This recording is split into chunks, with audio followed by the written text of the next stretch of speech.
Hey there, and welcome back to Culturally Sound. I have an incredible guest with me today. Farid Yaghini, a proud father, published author, a veteran, and the CEO of Camp Aftermath. With over 2 decades of service to Canada, including 10 years in the military and deployments to Afghanistan and Latvia, Farid is also the author of Life in Rotations, a memoir documenting his journey of service and healing. Farid, my goodness, what a resume. How Uh, you, you what you led summed up a you lifetime in 30 seconds. Thank you so much for the kind words. incredible, incredible. Where did this all start? Where are you now? Where are you going? Let's start at the beginning. What does that look like for you? Well, I am a refugee that came to Canada at 9 years old. I was born in Iran and kind of wrong place, wrong religion, wrong revolution as the Islamists took over in Iran in 1979. So being Mhm. born in 1980, it wasn't really a pleasant place to be if you're not the right religion. So my parents took the great risk with alongside thousands of other people, and we escaped to Pakistan and spent 2 years there with the UN as refugees. And then from there, we immigrated to Canada. And so we moved on the outskirts of Toronto. Um, and from there, let's just say the less desirable areas of Toronto, project housing and such, because we had sacrificed everything, given up everything to come to Canada. And my father and mom obviously like working their asses off to kind of provide. There was this sense of duty, which my grandfather, who was a military man before the revolution, had a great influence on me. And he always said, to me, you have to earn it. This Mm. freedom that I enjoy in this country. And I think he just meant pay your taxes and stay out of trouble. But after graduating from post-secondary, I took that in a literal sense, and I'm like, hey, I'm gonna go. This was after September 11th. I joined Mhm. on in August of 2002, and I said, you know what, I'm gonna give 3 years because that was the contract, and that's what I was gonna do. So I joined the military. Um, I had an amazing career. I was supposed to be in the communications branch, but at that time, a message came out from some of our more specialized units that said, "Hey, who can speak some of these languages in Afghanistan and look like one of the locals?" And I'm like, "Well, okay." And for the next 10 years, I ended up providing support for those specialized units. Deployed multiple times to Afghanistan, met an amazing people, supported by the most professional soldiers, I feel like, in the face of this planet. And After that, obviously the cost of deployments on life, on on all, it's a young man's sport, let's just say. I Mhm. retired in 2011. Uh, and there was this, I was lucky enough to retire, relatively unscathed. And there was this huge loss of identity, I think, which a lot of folks go through. And at that time, I was a father, and it just didn't make any sense to go from doing what I was doing to, paying a mortgage and waiting for retirement. Not that there's anything wrong with that, but at that time, at that age, it's very difficult. So I started looking for answers. I started volunteering at other clinics, other charities supporting veterans and seeing what was being done and at that time, at the peak of it, as the Afghan conflict came to an end, there was a lot of my people who I knew, friends and associates who were suffering uh, Mhm. from the end of the conflict, whether it be physical or mental. And I wanted to be what was being done. I kind of, took that as my mission, and I saw amazing things being done, um, from fly fishing to climbing Mount Everest to all sorts of amazing things. And so, Mhm. looking for what was the gap, and the gap seemed to be at the time that there was nothing after the experience, right? So you go somewhere, you do this great thing, from fly fishing to hanging out with horses to climbing mountains, and then you're like, okay, go home. And then you're like kind of relying to go on another retreat, right? Take another pill, see another mental health professional. So what was being done, I felt like that was missing in me too. Is like I wanted a follow-up, right? Whereas like, in the military, when you deploy, you come back, there's a whole support network there, right? You're still kind of in it. And there was none of that. So I started thinking about that. I wrote, every single mental health expert I could find in Canada. I think I wrote over 2,000 emails. And then Dr. Whalen, John Whalen, he's a veteran himself, wrote back and he said, "Hey, like, let's talk about this." And so he put some structure to it. And basically, Camp Aftermath was born basically on his philosophy and kind of using volunteers and broke it down to 1 year program. So there's a follow-up aspect. First year is screening and suitability. So we want to make sure people in the right phase of their recovery. This is not a suicide prevention or an addictions program. There's other amazing programs out there for that. And then once we get the right folks, the mental health professionals do the screening. It's oversight through all aspects of this. And then you have phase two, which is the in-person, and then we incorporate volunteerism as a way for veterans to have a sense of purpose again, to give back, to serve, and to mean something, right? To make a difference. And then we have phase three, which is okay, that was great, this retreat, but then what are we going to do? How are we going to move towards, the best version of ourselves? And that's really the identity shift. The best of you is not back there, it's way here. And we use volunteerism as a way, we set incremental weekly goals, which connect to 3-month habits, which connect to a year-long vision, which we get very descriptive about. And really, it's based on the premises of transition. So Dr. Whalen talks about how we were told we were special. Some of the units even have the word special in there. Right, And you're right. put on a pedestal. And they had to do that, by the way. There's no, because you had to drink that Kool-Aid. You had to believe in what you're doing. And you're Mhm. up here and civilians are here. And then when you get out, there's no kind of basic training to get you back down and to feel like you're connected to the society because these are civvies. So we use obviously workshops and therapeutic activities and volunteerism to reincorporate you into the society which you felt isolated from, and to kind of give you a sense of purpose and believe that the best of you is still ahead of you. There's like so much skills and wisdom that the military person goes through. And I'm not talking about going through combat. I'm talking about dealing with adversity, missing birthdays, anniversaries, getting posted, all the stuff that comes along with being Mhm. in the military. And then from there, I during the pandemic, I always wanted to, my parents' journey, their escape from Iran. I was fairly young.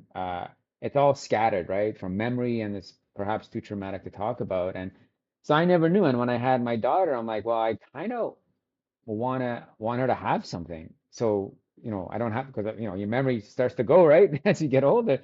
So I wrote a book for her um, and Life in Rotations, and it's just basically like Roto Zero being born in Iran, Roto One being the escape, and so on. So each aspect of my life as a rotation, like in a military rotation, Mhm. um, at the end of it, basically based on Marcus Aurelius's book Meditations, I wrote myself and her, trying to like speak to her of this is what I learned from that experience. Mhm. And then some friends were editing that and they thought it was good enough and they wanted to share it and we published it. So Life in Rotations was released, I believe, Mhm. last year. Mhm. And now we're kicking off Roto 8, which is our eighth iteration of Camp Aftermath.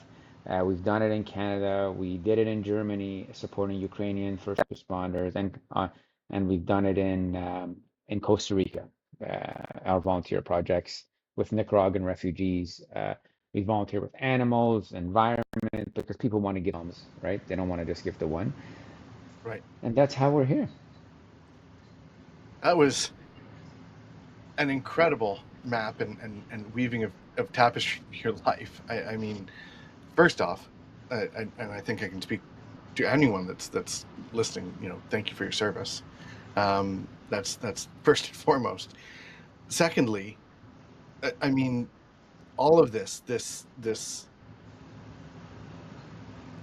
I mean, what what prompted the?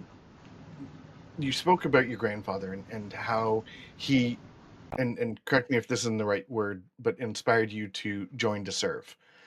What did that look like? How did that shape in your life? Is How impactful was your grandfather in your life, and with that decision, and as you continue through your journey?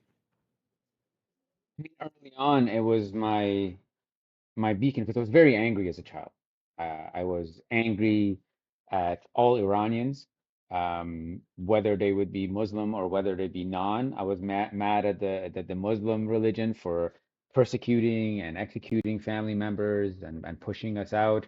And I was Mhm. mad at other my religion because we're, the Baha'i religion is one of like peace and, kind of like no violence under whatsoever. And I was pissed off at them because I'm like, why can't we fight back? And just a child that I took that very personally. And then we were put, when we moved to these high-rise buildings filled with other refugees and other immigrants who also, as young children, have that hate. And you're just so angry and you feel guilt because you left your family behind. They're still Mhm. persecuting, they're still, and you just escape and you ran away and you feel like a coward, not understanding, of course, the sacrifices and the risks that your parents took. When he said earn it, it's like some of my friends growing up who were my brothers, they resorted to violence and criminal activity. I was the only one to graduate high school from where I grew up. Wow. And so it was really his voice, and of course my parents, like we no matter if he grew up in a cockroach infested apartment building, um, I never did all the criminal stuff and all the bad stuff because A, I didn't want to feel the wrath of my dad, and I wasn't really fearing the police as much because I saw what juvie was, but I Right. also didn't want to disappoint my mom and my grandfather. That's not why they took that risk. So he played a huge role in kind of, I don't know, a compass, I want to say, in Mhm. all the noise. And then the military just kind of like happened, right? They came to my post-secondary place and they were talking about, you know, signing a 3-year contract and whatnot. And I'm like, okay, 3 years, I'll jump in and I'll serve. And then I didn't realize how much I was gonna love it. And Right. um, and then it just became, a career, if you will. And what guided that integrity in you, where you're the only one of your group of friends that graduated high school? You're the one that didn't participate in the criminal activity. I jokingly said that the wrath of your dad, and I'm sure that there's an element to that, or if not a primary function of that. But what drove that integrity into you to really have those foundational? Um, At first, fear. At first, absolute fear of my of my father, and also fear of disappointing mm, my grandfather and my mom. But then mhm, slowly, you know, you start to see that the type of decisions that my friends were making, you start to see the got evidence of like, okay, like the they're not consequences. really going anywhere, right? Yeah. Like, Yeah. and there's people being arrested, right? Like I wrote in my book, there's like, they were hijacking school buses and robbing convenience stores for all their cigarettes. You know what I mean? Like Right. it was Yeah. just like this, and of course high school football helped as well to keep me out of that. But like, it was fear at first, and then the mounting evidence in front of me start to see, okay, this, it feels like the only way. When you grow up in Mhm, those buildings, isolated from the rest of everyone else, I mhm, just thought this was Canada, right? I thought those four towers and that high school, that I thought that was it. Like, this is it. Like, you have to, you're poor, and when you're a child and you somehow think it's your fault, right? Um, and then so you like everyone around you is drinking that same Kool-Aid, say, hey man, we gotta take it. We're not gonna earn anything in this society. We have to take it. And so there's like mhm, all that anger. And I was blessed enough to have my mom and my dad with me. So we were, um, what was that saying I heard? We were broke, we were not poor, right? We didn't have a lot of money, but we were not poor because of the mindset that my mom and my dad had. Um, mhm. and and so I had that where a lot of my friends, I'm not trying to make any excuses, but No, they no. had, they had one single parent who was working multiple jobs. So the kid was just like running loose, right? Angry, Mhm, just angry. And mhm, whether they're from like, that were coming from Eastern Europe, where all that, persecution, or parts of Africa and the Caribbean. And so there, I was just raised in this place where it was very common to your outlet to be just take it. You're Mhm. not gonna earn anything in this society. It's not made for you. That's why you're living in these buildings away from, like, the nice places. And so uh, I could have been gone down that way, and I started to believe it. But then I also had my family, right, to fall back on, and Mhm. again, more of this. My grandfather had instilled this sense of, like, duty. Mhm. It, it, it's it's so hard, right? And it's I don't know. I mean, the conversation for another time, perhaps. But you know, what's improved in the last 30 years between what you experienced and what people like you are experiencing today, and what that dynamic looks like. Is has it improved? Has it gotten worse? I mean, you lived it. Do you see any any hope on the other side of things where, I don't know your group of friends, but one of many sounds like low odds? How do we improve that? Well, I think, I'm not in contact with people who are coming over as refugees. Sure, sure. Um, but I was, where I was living previously, there was that influx of 10,000 Syrians during the ISIS Right. Yes. crisis. They came to Hmm. Canada. And where I was living, groups of them moved in. And I definitely saw more resources for them. I definitely saw more, and that speaks to how great this country is, right? Like, Right. there's an Right. evolution, right? Like, Hmm. I never said that I was pissed off at and my sense of duty to Canada is like, you people didn't even know me. You just Hmm. opened the door, say, come in. You Hmm. can be 100% sure that that won't work the other way. You know what I Hmm. mean? Going Hmm. so, um, and this is my opinion, my thoughts. So, like, I never thought like I was being wronged by the Canadian society. I was just so grateful to be here. I was so angry and hanging on to everything in the past. But I can Hmm. speak to, when that happened, when I seen these Syrian families, and from what I saw, they had a lot more resources. Their children were, and I find I can speak to in the Ottawa area, we do a better job not segregating, right? Because when we grew up in Interesting. those four towers, that was all I saw. Hmm. Whereas like in Ottawa, like, even if you're going to school, you're walking through the middle class neighborhoods to get to school, right? Like, we don't just put up towers and just isolate immigrants and refugees and poverty. Of course, it could be better, but Hmm. it wasn't like when I was growing up. Yeah, I remember, and I don't want to spend too much time on this because it's pretty charged stuff these days. But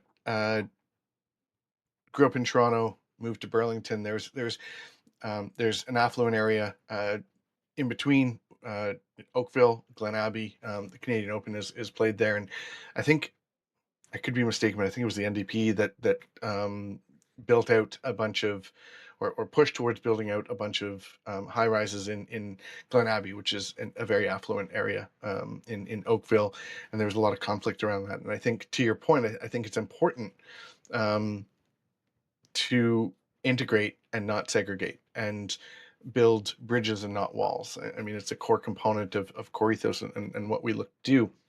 And it's not just, virtue signaling. I really do feel very, very powerful about that, and I really appreciate you pointing to that as a point of difference between what you experienced and what Ottawa's trying to do differently. That's it's interesting that you pointed to that, because I really do think that's powerful.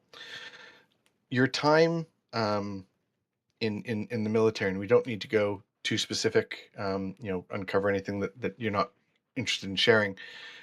How has that shaped how you've crafted Camp Aftermath? I mean, I think that's, as you mentioned, the key component that led towards that. But from a structural and a leadership and a a beacon of you.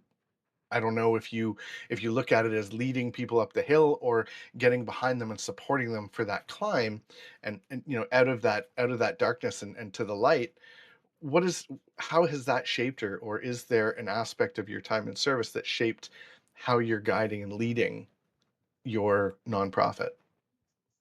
I absolutely 100% comes from just hanging around our specialized soldiers Yeah, and the units which I was supporting. I mean, you're talking about the most highly trained folks, and I'm like what 25 and 27 during my deployment, so yeah, I'm just like there like a sponge, you know. All I want to do is not mess up. When you're hanging right. around such titans, you're just soaking it in, right? Like just, Mhm. and there was this huge sense of imposter since as I went from like the reg force to supporting such folks, and then especially on deployment during those early rotations in Kandahar. So yeah, watching, uh, like I had the pleasure of just watching how they led and how um, they their leadership actually 100% impacted my well-being, right? And then afterwards, I read all the theory about that, right? And how good leadership Right. and morale are so closely correlated. Even like there was one done at West Point, people with mental health anguish were like removed from one leadership, put under like a known, rock star leader, and the mental health anguish diminished. So, Wow. um, so like I just witnessed it and I experienced it in my body. And then later on in life, I became obsessed with like all the books behind you. I started reading about it. I'm like, oh my God, these guys know what they're doing, right? Like, so I think as a young person, I just witnessed them and I just saw this amazing sense of leadership, how they stay calm, how important it is to know the why where you're doing things, right?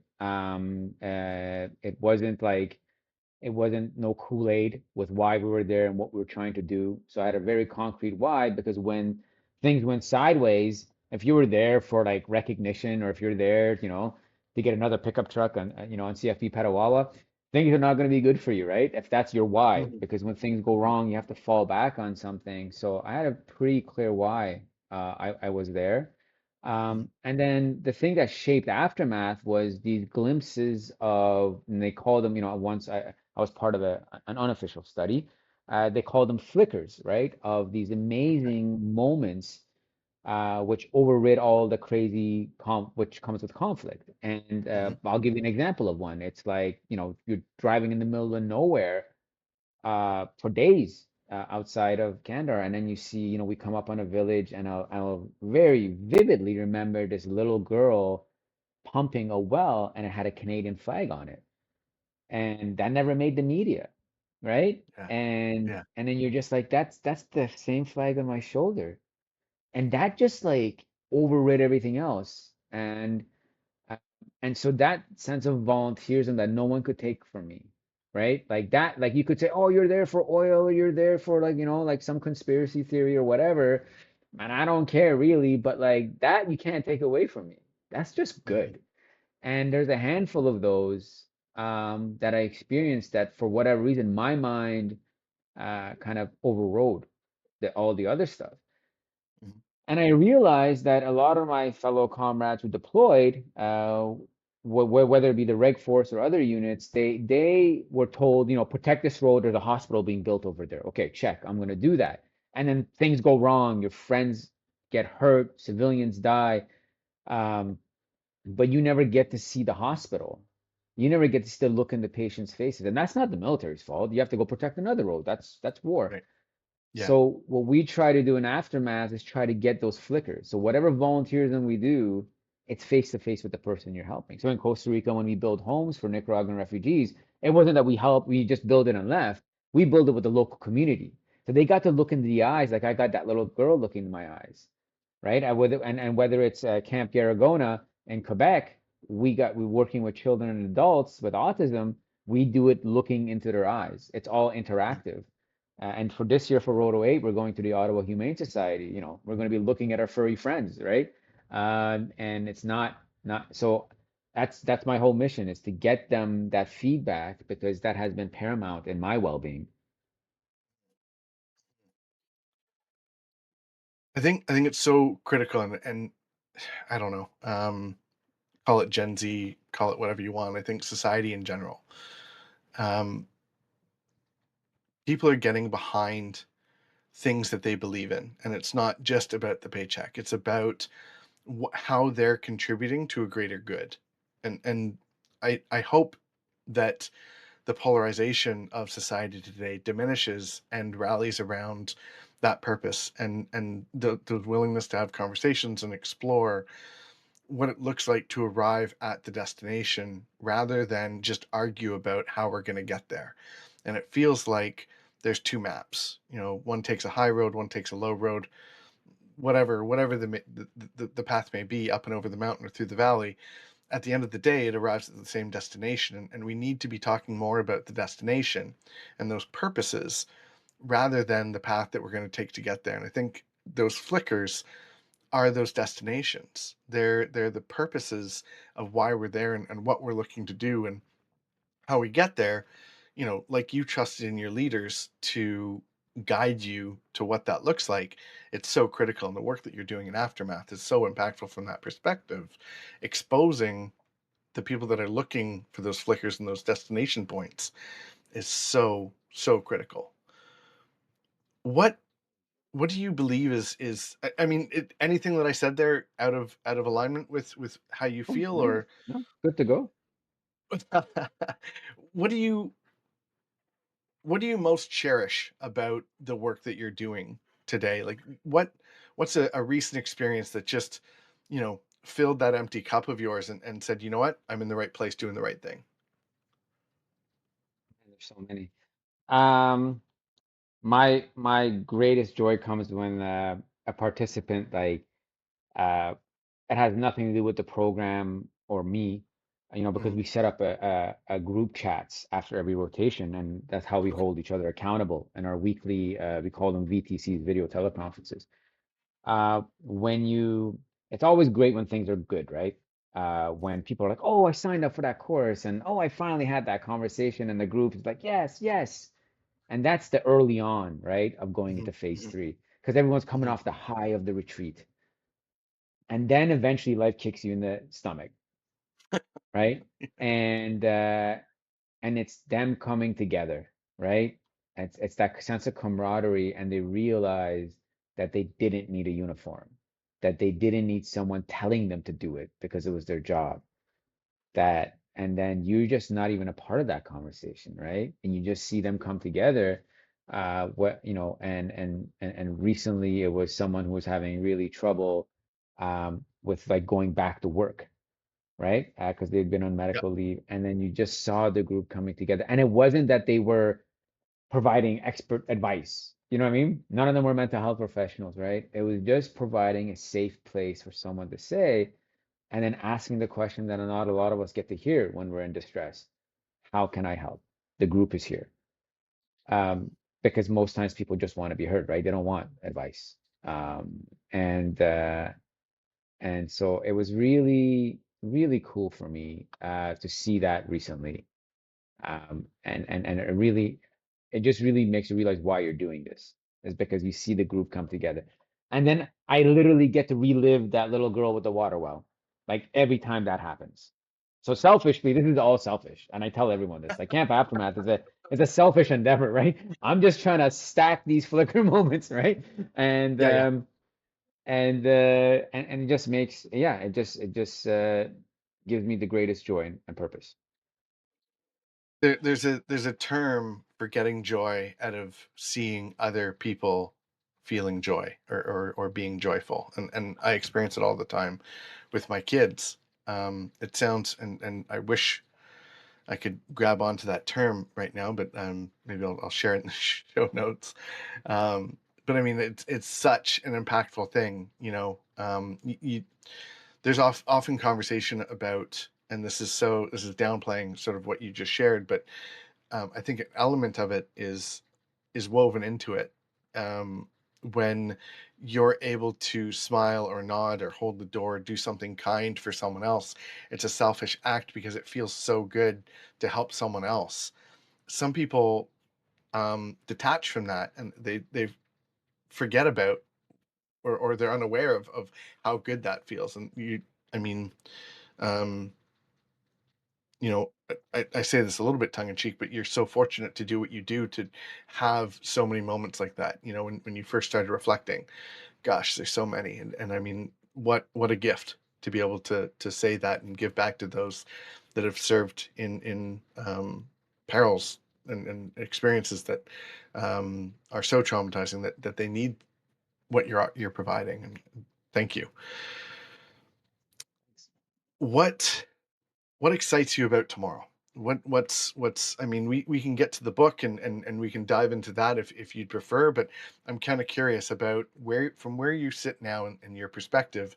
You have Roto 8 coming up, right? Um, what what excites you most about tomorrow or 3 months or a year from now? What does that look like for you? I'm excited about everything. So obviously every rotation I evolve, the program evolves. We had our Right, right. first females only rotation that was Roto 7, and Wow. I was the only guy there. I had to learn so much in preparation. The program had to take on more female mental for health professionals, a whole new evolution of that, and it went flawlessly, and it's, one of my favorite groups of all time. And I feel like I've evolved especially raising a daughter. Mm, It's given me such insight I never had before. I'm most excited about my evolution, and what I'm going to learn next. I love learning. I wish I did earlier, but I love learning, and that's just because the people I surround myself with, and yourself included. And, maybe your audience doesn't know the serendipity of you and myself meeting, but I feel like when I'm on this path, which I feel like is the right path, just people just like drop in. And it's not magic or anything like that. So like I'm really excited because I feel I'm on the right path. And the more I unlock, it's like leveling up all the time. So just mm. that's my greatest joy is leveling up. And then obviously the impact of that around me, right? To be a better father, to be a better CEO of Camp Aftermath, a better husband, better everything. I'm most excited about leveling up. You've you've spoken about the importance of your daughter and the fact that you wrote the book for your daughter and then through editing found someone that wanted to put it into print. Um, thank you for sharing that story and gifting that to the world. What was that process like for you? Did you were you leveraging those elements and those learned lessons from throughout life and what you've sort of learned from Camp Aftermath? What did that look like? Because that had to be hard. Yeah, it was a 10-year process, right? Like I've been Oh my trying to goodness. write that down. Yeah, I've been trying to write that for like 10 years. But like 2 real years of writing. The rest were just Okay. like, how can I find a shortcut to do this? You know what I mean? Yep. Like, right? Yep. Like, Yep. just looking at it, going really intense and then giving up and whatnot. I think I felt very vulnerable, incredibly vulnerable writing that book. Uh, but a lot of it was when I just mentioned leveling up, like it's only through Camp Aftermath, our mental health professionals, Dr. Wellen being the chief mental health expert on there and the other staff, is that journaling and writing and the power it has, right? Being exposed to written exposure therapy. So like, so during the pandemic, it became almost like a therapeutical thing for me to deal. And so, you have a little bit more time, right? Being on lockdown. So I'm like, okay, like I need to kind of like, I'm very mission oriented. So I need something to kind of fill the void of everything else that I was doing. So, and I think that's the greatest thing that any soldier should learn before leaving the military is to learn how to give yourself missions, because no organization will be giving that to you anymore. That's on you. And so, I at that time I had a really nice espresso machine and I was overly caffeinated. So I told myself that you have to wake up at 5:30, and from 5:30 to 6:30 or 7, you only get a coffee if you write. And I had just finished reading David Pressfield's book, The War of Art. It's a great book, and he talks about being a professional as an author. Like you sit your ass down for that hour and a half, whether you write one line or whether you write a paragraph or a whole chapter, it doesn't matter. Be a professional. You do that for your workplace, right? You go to work. You don't always knock out of the building, right? Every time you go to work. So, I exercised that, right? It was a great book. And so then that's how it started. And then slowly there's evidence, right? You're like, holy shit, I've done 3 chapters, right? And then the evidence mount, and then from the evidence comes self-confidence because I didn't have the self-confidence before because I had no evidence about being an author. Hmm. Hmm. So it was just fueled by the being a professional and the discipline part. Sit your ass down. Doesn't matter how many pages you get, just sit your ass down. Hmm. And that's how it kind of And happened, yeah. do you have any formal training in writing, or was this just straight from the Absolutely heart? not. And, No, no, oh, no, no. I'm a speaker, man. I don't like to write at all. So you can bet the people who had me edit this had their hands full. But it was it was very therapeutic. Absolutely. mhm, mhm. So you just pointed to your speaker. Let's explore that a little bit. Presentations, speeches, talks that you've given. What's your highlight reel on that side of things? I got to speak at the this refugee summit, which was really cool. Speaking to newcomers, that was really Mhm, awesome. Speaking about Camp Aftermath, obviously, the shows like yourself, like mhm, podcasts. I really, really, it's it's easy because it's something that I'm obsessed about, mhm, um, and whatnot. So yeah, those are situations, and then of course taking it internationally, speaking to our Costa Rican counterparts, speaking to being able to go to Germany and connecting with our Ukrainian frontline workers with Dr. Whalen. That was a great honor of mine as well. And what about the flip side? Any, I mean, we don't need to go into the depths of anywhere that's not comfortable for you to share, but any challenges in building Camp Aftermath, or speaking engagements, or Oh, writing the book? absolutely. What Absolutely. what did There's a that look like? price. There's yeah, yeah, absolutely. And I've been taught from early on, and this is again when I was very young in those units, Hmm. there's a Hmm. cost. There's a cost to being on the right path, and there's a cost to not being. It's just that the cost of not being is regret, and that's much higher. Yeah, I've hit walls. I've become overly obsessed on topic and whether that had physical ramifications. I'm constantly hitting a wall and I'm like, oh, the wall's there, come back, right? Um, so I'm sure you experienced that as an entrepreneur yourself, right? But you have to Of hit course. the wall. But Hmm. now with wisdom and age, I've learned to back off when I hit it, whereas before I just kept trying to hit it. I feel like, yeah, the price has been during the early days being probably what I would consider unhealthily obsessed. Would I change it? No, I wouldn't change it. Absolutely not, because I don't think it'd be what it is if I wasn't overly obsessed about it. Yeah, and just like continuously reminding myself to, this doesn't happen without me. I have to, be the change, right? Be the change. Yep. So all these things that you talk about, like you have to exercise, and that's why this program makes me such a better person, because you talk about listening to yourself, and giving space and silence, and not always being like, like you need a Ritalin shot, right? Like, so it's then being like, hey, like if I'm talking about this, maybe I should practice it or I'm going to be a hypocrite. So yeah, that's the price. Constantly fighting the imposter syndrome. Who the hell am I? Like, I feel that even before your podcast. I have to remind myself, right? Like of who I am and just constantly reminding myself that I've done a lot of work. I'm surrounded by amazing volunteers, and this is worth talking about. To that point, what do you think are the top sort of 2 to 3 tools in your toolbox that you rely on and pull out at sort of first glance? What do those tools look like? I guess the first and most foremost thing that I've probably known this theoretically for decades, I've only Hmm. embodied in the last 5 years, is Hmm. that everything that's happening is for me, right? And that comes from Marcus Aurelius, right? And Nietzsche wrote it as amor fati, and I have that, across my desk space. It's like that everything that happened is happening for me.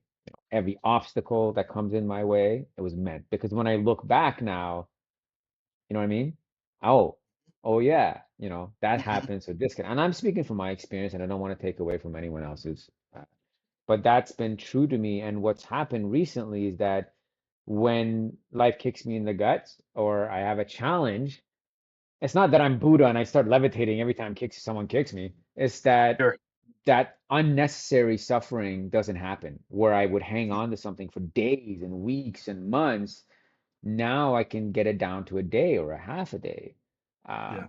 I don't want to remove suffering because my greatest lesson is my, like, iron sharpens iron, they say, right? So like my greatest growth have been on the other end of, a hard lesson. Um, but I really embody amor fati, and that's to love thy faith. I love your perception, and I always talk to my clients about, um, unloading their backpacks. Pull all the rocks out of your backpacks and leave them at your feet. And because they aren't serving you. So take the lessons that came with the gain of that rock, leave the rock, keep the lesson, fill your backpack with lessons, and then carry on down the road. But from what I hear with you is, maybe you hold that rock in your hand for a little bit and you feel that weight and let that lesson imprint upon you from the weight of that rock. Eventually let it go half a day later, but don't carry it with you. And it's kind of an interesting shift on my perspective, your perspective. So I appreciate that. Thank you. If you were to describe yourself in 3 words, what would that look like? 3 words. Wow, that's a tough one. They can be independent or they can be three strung together. Completely up to you. I mean, know your why, right? Know your why, and that was that was imprinted in me um, by the Canadian military and the units that I served. Know your why. Well, Uh, well what does before that Simon mean? Is said that that. Yeah, yeah, exactly. Yeah. And I mean, his book, that's the whole thing, right? I feel like I got to Yeah, experience it and then I read the books. I'm like, oh, because like when I was like 25, I was not reading books. Like on right. anything other than being like a better soldier. I was not Sure. reading any books about self-optimization or Stevens Pressfield or Marcus Aurelius or anything. Yeah. And and then yeah, like they just I was very, very clear. And then I felt like when things came my way, I just that was so comforting, right? And some people use religion and God, and some people Yeah. use, the universe, right? But I Mhm. found those folks that have a concrete why, they do better in times of hardship, right? Because there's something to fall back on. Whereas like if you're just void, then you're just constantly chasing a high, Mhm. right? And then when you're high, your biggest fear is the shoe dropping. And of course, as we all know, the shoe does drop every single goddamn time. Yeah. So that gives me, and that's the secret sauce, if there is one of Aftermath, is not like when things are going good. We can Mhm. cheerlead you got a whole bunch of cheerleaders when things are going good. Yeah, right. How do you behave when things don't? Mhm. Because that's the greatest growth. I'm not saying I go around trying to stub my toe, but like my greatest growth have been on the kind of the back end of things, right? And I'm Mhm. super appreciative of the high times, but I know something will come my way, and I just need to have evidence that when I it think does, I'm prepared. I think I agree with you. Absolutely. But I think a part of that, um, and I'll do my best to try to be eloquent in how I describe this thought that I have. I think an element of that is the those failures, those shortcomings, those shoe droppings allow you to create a belief that you're going to pick up that shoe, put it back in your foot, and keep on walking a lot faster the more it happens. And as long as you're not allowing the same reason to untie your shoe, you're in a better place, and that gives you confidence and belief in yourself in order to find that path faster. I think there's a lot of truth in what you're saying. Absolutely, yeah. No, it's From again, a it became it. Yeah. from a routine perspective, a morning routine, as you said, you had a morning routine for writing.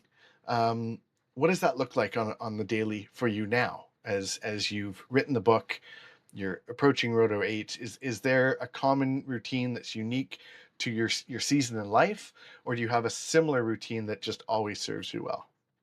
Yeah, it always serves me well to wake up early. So I'm a 5:30 in the True. morning kind of guy. Jump Yeah. in the shower.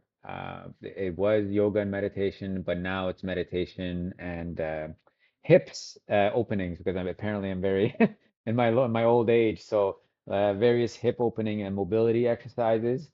And then there's in all three realms of my life, which is my personal, my family, and my profession. There's one thing that I want to get done and make headway in before anyone else wakes up. And I tackle those before 7 a.m. before everyone else starts getting up. So I tackle the main thing first thing in the morning before anyone else can get up. And then basically I feel like after that I'm playing with house money because Yeah. my cognitive power from like 05:30 to 10, 11 a.m. is, you know, but after like 4 or 5 p.m. I fall off a cliff. Like, 2 plus 2 doesn't equal 4. So Yeah. I really try to get as much in as early as possible. And I find I'm such a bigger bang for my buck. I'm able to be present and then whatever can happen, right? Something at work happens, and whether it be personal or professional issues, I'm now playing with house money. And perhaps these things will become pry one tomorrow morning. Yeah, and I'm similar in that sense. I like to get, and I wasn't for the longest time. I thoroughly enjoyed sleeping until 11 o'clock, and as I sit here today, I can't believe that was a joyous thing for me. I'm glad that I've moved out of that, because so much greatness happens at the dawn of the day. Um, and this is a bit of a unique question for you. What is, and perhaps this has changed as you've evolved, because you've had quite the experiences. What is the one thing that you are most afraid of, and why? And be as vulnerable as you're willing to be, and we don't need to share anything that is uncomfortable. No, for sure. Failing my daughter. Um, Wow. and yeah, that is the thing that keeps me up at night. Is failing her. Um, my my dad, the ultimate sacrifice bringing me here. And he knew it was going to be a cost, but perhaps he didn't know how high that cost was going to be. And then watching him transform um, into not who he used to be when he raised me as a child. When we came to Canada, there was this transformation of just this battered, hardened person, uh, and then just not having the same I still love the guy, uh, but not having the same connection with him because of the Mm, cost. As we said, there's a cost to evolving. There's a cost, right. and Right. we can't be so naive to think there's not a cost. But yeah, just making sure that no matter what I'm trying to do here, whether it's podcasts or aftermath, that my duty to her and my inner family is pry one at all times. Mhm. Mhm. So yeah. What what does, I mean, with that said, what does success look like for you then? Success is to be old and for my daughter and my people that will want to hang out with me and not because they have to and it's their duty. Yeah, yeah, yeah. Beautiful. What does that vision look like to you? Where are you sitting when you're old, surrounded by your people? Winters, I am in Costa Rica between the months of January and March. I am Yeah. hosting retreats, surrounded by well, I'm expecting a daughter in January, surrounded Oh, by my daughters. congratulations. Thank you. And my wife and my circle and veterans who are coming to help. And they want to come because they want to be there, not because they Mhm, felt a sense of duty to me of mhm, something that I've done. um, I want to continuously be able to give And for people want, I want to be the vessel where people become the best version of themselves. Love that. W- What does what is your do you have a superhero? Do you have like a is it Marvel, DC, or is it just someone you admire? What does that look like to you? I was a big fan of, obviously, like every other kid, Wolverine and Gambit. Nice, So nice. Yeah. yeah, yeah, yeah. How does how does that reflect?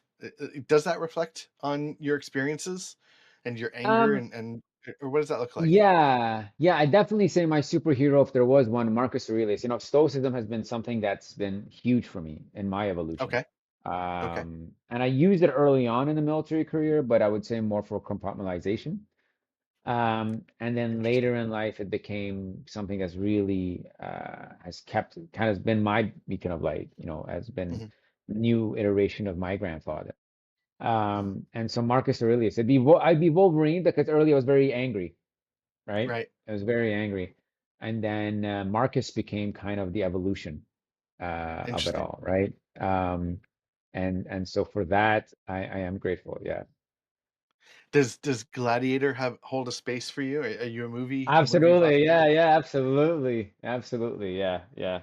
Awesome. That line, Awesome. yeah, absolutely. Maximus is definitely. I came out of that theater just vibrating, wanted to pick a fight with somebody. I I'm bet. glad I I didn't because I bet. probably got my ass kicked. But like, it definitely stoicism and ancient Roman history. Of course, I'm not trying to say everything was perfect back then either, Sure. Sure. but I I really connected to well, both Marcus and Epictetus. Hmm. Those were the two. And Epictetus, of course, because he was a slave. Philosophy back then was only meant for the higher class, and Marcus, of course, Yeah. being an emperor. But Epictetus which literally means the owned one, was a Hmm. slave whose master was a practicing or aspiring Stoic, and he ended up being basically his writings mentored Marcus Aurelius. Incredible the way that those interactions work, right? So serendipitous. Uh, Freed, it has been a just a gift to have this conversation with you and explore your life and what's ahead. And thank you so much for your time and your thoughts and your perspectives.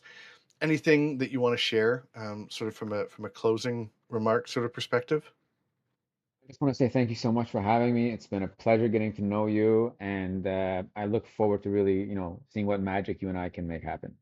I look forward to it. Thank you so much. Take care, brother.